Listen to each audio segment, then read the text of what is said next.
তখন আমি স্কুলে পড়তাম। পুরো রমজান মাস সহ ঈদের একটা লম্বা ছুটি, সারাদিন খেলতাম, ঘুরতাম, যা ইচ্ছা তাই করতাম। সমস্যা হলো তখন, যখন ছুটি শেষের দিকে বুকের ভেতরটা কেমন জানি ধরফর শুরু করলো। আপসেট লাগতো, মন মরা, আবার স্কুল সহ আগের রুটিন। যেন মনে হলো পৃথিবীর সব স্বাধীনতা শেষ, জীবন থেকে সব আনন্দও শেষ। আমি জানি আপনি অলরেডি ব্যাপারটা আপনার সাথে রিলেট করতে পেরেছেন। আই এম শিওর এটা আপনার সাথেও ঘটেছে, এটা সবার সাথেই হয় এবং এটা অনেক বড় একটা সমস্যা। কিন্তু দুইটা ফর্মুলা জানলে আপনার আর এই সমস্যাটা থাকবে না। আর আমরা আজকে এইটা নিয়েই আলোচনা করব। Let's go. যে কোনো সমস্যা সমাধানের আগে আমাদের জানা দরকার সমস্যার শুরুটা কোথায় এবং সমস্যাটা শুরু হলো কেন। আমাদের এই ছুটির পরের যে বিষণ্ণতা কাজ করে, এইটা কেন হয়?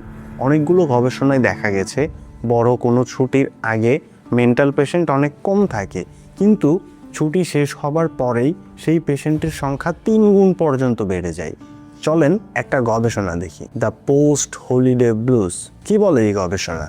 এই গবেষণায় দেখা যায় মানুষ যে কোনো ছুটির পরে কাজে কামব্যাক করার সময় তার অনেক আপসেট লাগে, মন মরা লাগে, কাজে মন বসতে চায় না। এর বড় একটা কারণ হলো আমাদের ব্রেন, মাইন্ড এবং ফিটনেস। আচ্ছা, ঈদ কথাটা মাথায় আসলে আমরা কি ভাবি? ছোটবেলা থেকেই আমরা জানি ঈদ হচ্ছে এমন একটা দিন যেই দিন আনন্দের শেষ নেই। প্রচুর মজা, বন্ধুদের সাথে ঘোরাঘুরি, খাওয়া দাওয়া, খেলাধুলা, নতুন জামা কাপড় কেনা, পরিবারের সবাই মিলে এক হওয়া, বাচ্চারা আনন্দ করে, কোনো কাজ থাকে না, একদম রিল্যাক্স। এই ছুটির সময় আমরা যেই কাজগুলো করি, এই কাজগুলো করার ফলে আমাদের ব্রেনে কিছু হরমোন রিলিজ হয়, যেমন ডোপামিন, সেরোটিন, অক্সিটোসিন এবং এন্ডোরফিন। এই 4টি হরমোনকে বলা হয় হ্যাপি হরমোন। এই হ্যাপি হরমোন রিলিজ হবার কারণে আমরা অনেক বেশি খুশি অনুভব করি। কিন্তু যখন ছুটি শেষ হয় তখন আমাদের ব্রেন আমাদের নেগেটিভ সিগন্যাল দেয়, কারণ দিন শেষে আমাদের সবার ব্রেন প্রচুর অলস। তারা আমাদের সিগন্যাল দেয় যে কাজের চাপ কিন্তু আগে থেকে বেড়েছে, আগের থেকেও আরও বেশি কাজ করতে হবে, আর আনন্দ করার সুযোগ পাবো না, আর ঘোরাঘুরি করতে পারবো না, খেলাধুলা, আড্ডা এগুলো আর হবে না। এ ধরনের চিন্তার ফলে আমাদের ব্রেনের হ্যাপি হরমোন লেভেল কমতে থাকে আর আমাদের মুড সুইং হয়। একটু ডিপ্রেশন, অমনোযোগী, হতাশ, ডিমোটিভেট, একটু খারাপ লাগা, এই ধরনের অনুভূতিগুলো হতে থাকে। এটা খুবই স্বাভাবিক, এটা সবার সাথেই হয়। এই অনুভূতি হলে আসলে কি করব আমরা তখন? দেখেন, আমাদের প্রতিদিনের জীবনেই কিন্তু অনেক ছোট ছোট আনন্দ থাকবে যেগুলো আমাদের খুঁজে বের করতে হবে। আমরা আসলেই কিন্তু খুশি হবার মতো অনেক কাজ করব, রাইট? আড্ডাও দেবো, ঘোরাঘুরিও করব, খেলাধুলাও করব, সব হবে। কিন্তু একদম বাস্তব এই ধরনের পজিটিভ সিগন্যালগুলো আমাদের ব্রেনকে পুশ করতে হবে, ব্রেনকে বোঝাতে হবে যে আসলে সব ঠিক আছে, খারাপ লাগছে কারণ এটা একটা নেগেটিভ সিগন্যাল মাত্র। আমরা ভাবছি যে কোনো খুশি আর জীবনে আসবে না, কিন্তু 100% শিওর করাতে হবে আমাদের ব্রেনকে যে আমরা জীবনে আরও অনেক খুশি অনুভব করব। কাজে কামব্যাক করার অনেক বড় একটা পদ্ধতি রিওয়ার্ড সিস্টেম। নিজেকে রিওয়ার্ড দিয়ে কাজে পুশ করা। এই শব্দটা শুনতে সহজ মনে হলে এর পেছনে একটা বিশাল সাইকোলজি আছে। আমাদের ব্রেন অনেকটা ছোট বাচ্চাদের মতো, তাকে লোভ দেখাতে হয়। আপনি যখন ঈদের ছুটির পর হঠাৎ করে 8 ঘন্টার কাজের প্রেশার নিজের ওপর চাপিয়ে দেন, ব্রেন তখন ভয় পায়। এখানেই কাজ করে মাইক্রো রিওয়ার্ড সিস্টেম। নিজেকে বলুন, আপনি যদি জাস্ট এই একটা ইমেল বা একটা ডিজাইন শেষ করতে পারেন, তবে আপনি 10 মিনিট আপনার পছন্দের কোনো একটা গেম খেলবেন, বা 1 কাপ কফি খাবেন, বা একটা আইসক্রিম খাবেন। যখন ব্রেন দেখবে কাজের শেষে একটা পুরস্কার আছে, তখন সে ওই নেগেটিভ সিগন্যাল দেওয়া বন্ধ করে দেবে। সে তখন কাজের কষ্টের চেয়ে রিওয়ার্ড, যে একটা খুশি পাবে, সেটার দিকে বেশি ফোকাস করবে। এটাকে বলে রিওয়ার্ড সিস্টেম। এইটা ট্রাই করবেন। দ্বিতীয় পদ্ধতি হচ্ছে কমফোর্ট জোন। আমাদের ব্রেন আসলে অলস। আমাদের ব্রেন সবসময় চাই, অনেক আগে থেকেই এইভাবেই আমাদেরকে ডিজাইন করা হয়েছে যে আমরা যদি কোনো ধরনের কাজ না করে সারা জীবন সারভাইভ করতে পারি, তাহলে ব্রেন ওইটাকে অ্যাপ্রিসিয়েট করবে। বাট বাস্তবতা হচ্ছে যে আমাদেরকে কমফোর্ট জোন থেকে বের হয়ে আমাদেরকে ডিসকমফোর্ট জোনে থাকতে হবে, যাতে করে আমরা আরও শক্তিশালী হই। হ্যাঁ, আপনি ধরেন যে ঝড়ের মধ্যে আম কুড়োতে বের হবেন, তাহলে আপনি সব থেকে বেশি আম পাবেন। এটাই হচ্ছে বাস্তবতা। আপনি যদি ঝড় শেষ হয়ে যায় তারপরে আম কুড়োতে বের হন, তাহলে তেমন বেশি আম আপনি পাবেন না, তাই না? তো সবসময় লাইফে কমফোর্ট জোনে থাকতে হবে ব্যাপারটা এমন না, কমফোর্ট জোন থেকে বের হতে হবে এবং আনকমফোর্ট জোনে থাকতে হবে এবং ব্রেনকে এটা বোঝাতে হবে। এখন মজার বিষয় হলো, এই যে সমস্যাগুলো আপনারা দেখলাম, এই সমস্যাগুলো যদি আপনি ফেস না করতে চান তাহলে সেটাও সম্ভব। কিভাবে? খুবই সহজ একটা থিওরি অবলম্বন করলে হবে, দ্য 222 থিওরি।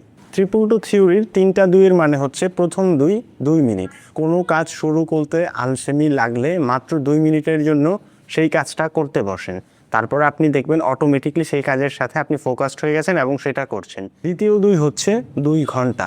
প্রতিদিনের সবচেয়ে কঠিন কাজের জন্য দিনের প্রথম 2 ঘন্টা বরাদ্দ করুন। প্রথম 2 ঘন্টা আপনি যখন অনেক কঠিন কাজ করবেন, তারপর সারাদিনের সব কাজই আপনার কাছে সহজ লাগবে। এবং লাস্টের 2টা হচ্ছে 2 দিন।